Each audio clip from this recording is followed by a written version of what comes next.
Okay, welcome back.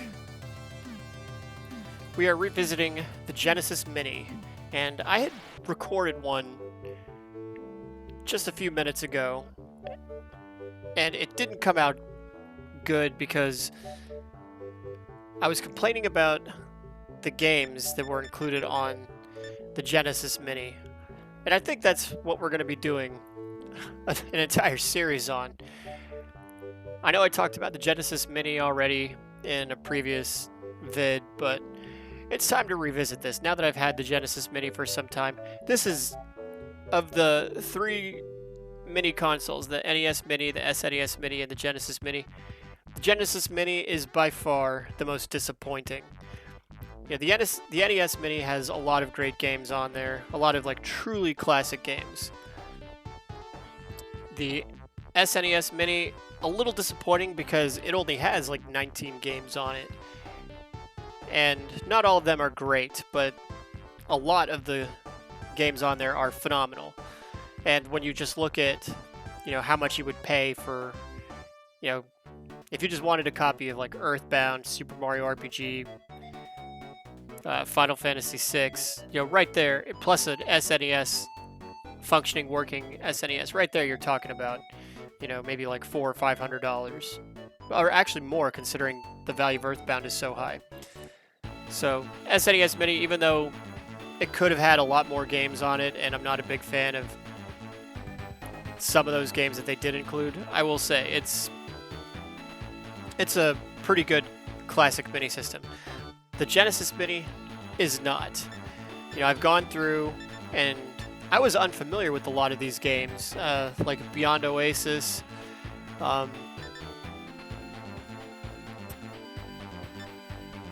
Landstalker, Light Crusader, Monster World 4, Phantasy Star 4, Shining Force, Monster Wonder Boy, and Monster World. I was unfamiliar with all these games. I'd heard some of the titles, I've heard of Beyond Oasis and Light Crusader and Phantasy Star 4, but I've never actually played them. I've gone through now and I've dabbled with them. I wouldn't say I've, played them, but I've given them a fair shake. Absolutely boring. I don't know what it is, and I don't mean to be someone that's just being completely negative about the Genesis RPG games. But for whatever reason, the Genesis RPG games just don't hook you in. The SNES had... SNES is probably best known for its RPG games. Super Mario RPG, Earthbound. More of an action RPG, but A Link to the Past. Illusion of Gaia, Secret of Mana, Chrono Trigger, Breath of Fire, Final Fantasy II. Yeah, the list goes on. There are a lot of great RPG games on the Super Nintendo, but then here on the Genesis... And I get it. I understand why they put them on here. They wanted to appease RPG gamers. But the execution was not there. And it's so hard to justify having those games on the library. There's a lot of great games that weren't included on the Genesis library. We don't see Quackshot starring Donald Duck. We don't see Jungle Strike or Desert Strike. The helicopter games. General Chaos, a really cool two-player, battlefield game. That's not on here. Sonic and Knuckles, not on here. Shinobi Shadow Dancer, Revenge of Shinobi, those games aren't on here.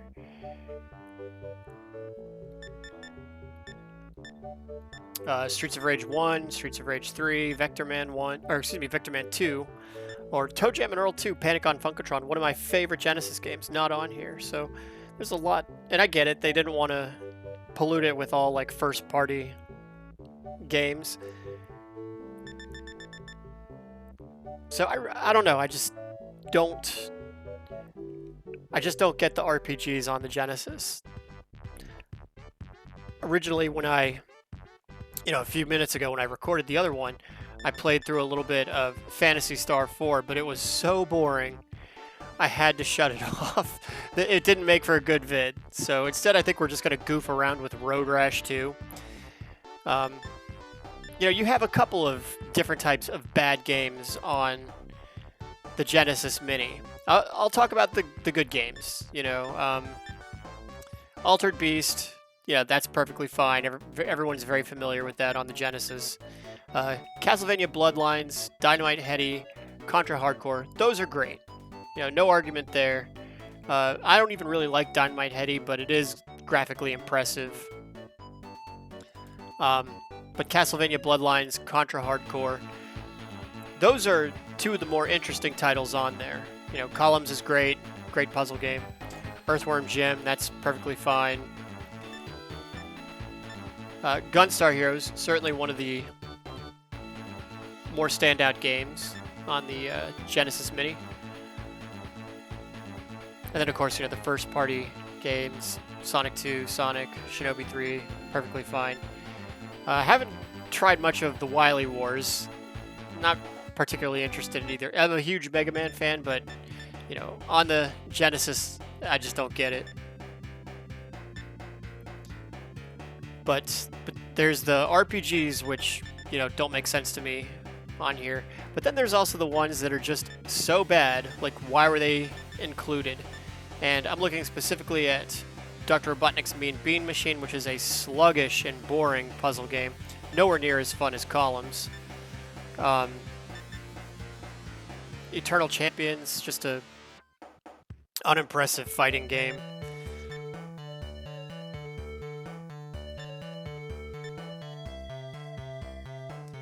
Yeah, Street Fighter 2 Special Champion Edition. I get it. The Super Nintendo Mini had Street Fighter 2 Turbo, which is great. Everyone loves that game. But on the Genesis, like, it just doesn't make sense because of the button layout on the controller. I guess you could get the 6-button controller, but even then, I think everyone really... You know, Street Fighter 2 was meant for Super Nintendo. It just wasn't meant for the Sega. You know, Virtua Fighter 2, just sluggish and boring. The other one is Road Rash 2. This is a game that I've heard a lot of good things about, but I think I remember playing it as a kid and thinking it was okay, but boy howdy, it has not aged well. Oh, down here, Tetris, that's got to be the worst version of Tetris I've ever played. And I did play on this channel. I also played Virtua Fighter 2. Now we're going to do Road Rash 2, though. So I'm just kind of shocked that the Genesis Mini has so many bad games on it. So the purpose of these mini consoles should have been, or rather, the purpose of them was to show off some of the best games on the system. That's why you want these minis. And the Genesis just didn't do that. Like, you had a ton of great games on the NES Mini. You had a bunch of really great games on the SNES Mini. It could have used more games, though. But then here on the Genesis Mini, you have way too many bad games. There's no nice way to say it. Like, look how unimpressive this is.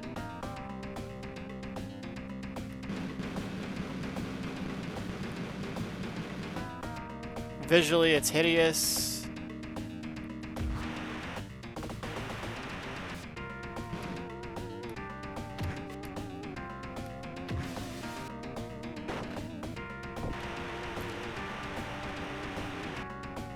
The control is unimpressive. Visuals are unappealing. You know, a game like this should feel fast, and this does not feel fast. Like, you take some of the racing games on Super Nintendo, like, you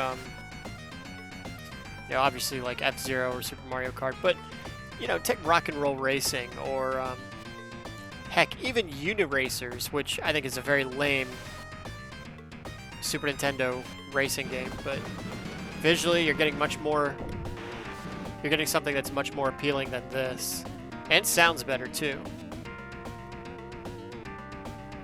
Like games like this and Virtua Fighter,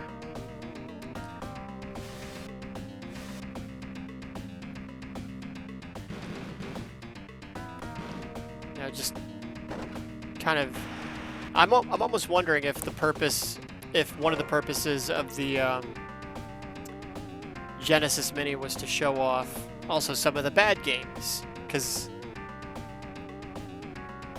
I mean, when you play this, it's not good. It's very not good.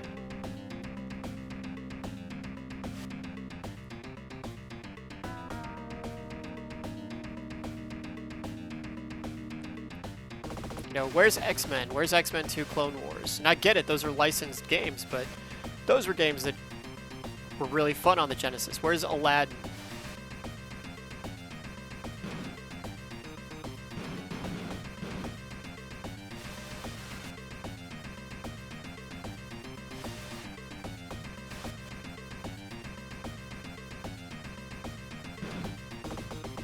Aladdin, again, another licensed game.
What a slog.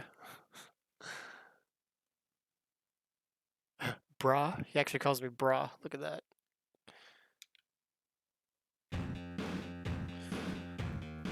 Alright, so that's Road Rash 2. You know what? As a bonus, maybe we'll even show off another bad game that totally baffles me why it was included.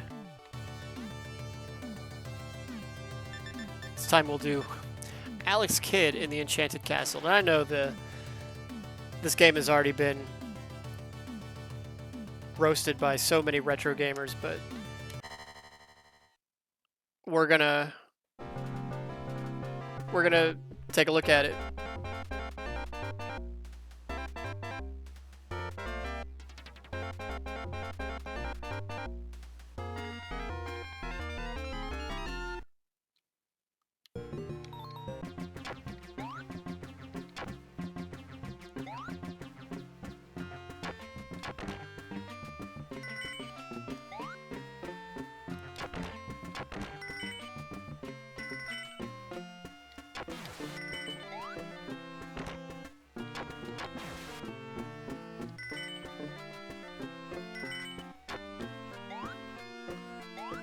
I mean, what's to say? It is a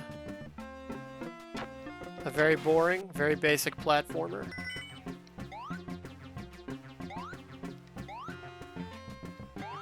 Controls are slippery.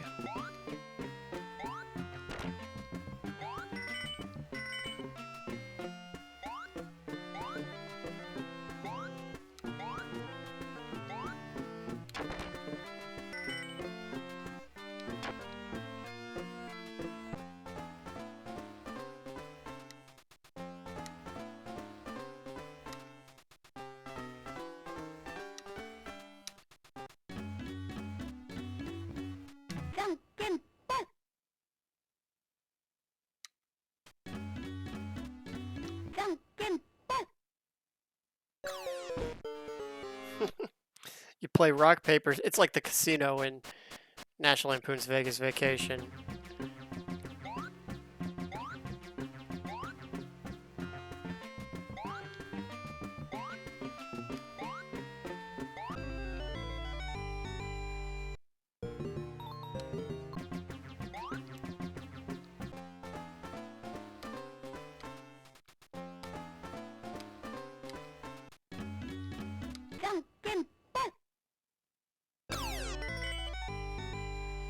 What did I win?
Does this game look fun to you?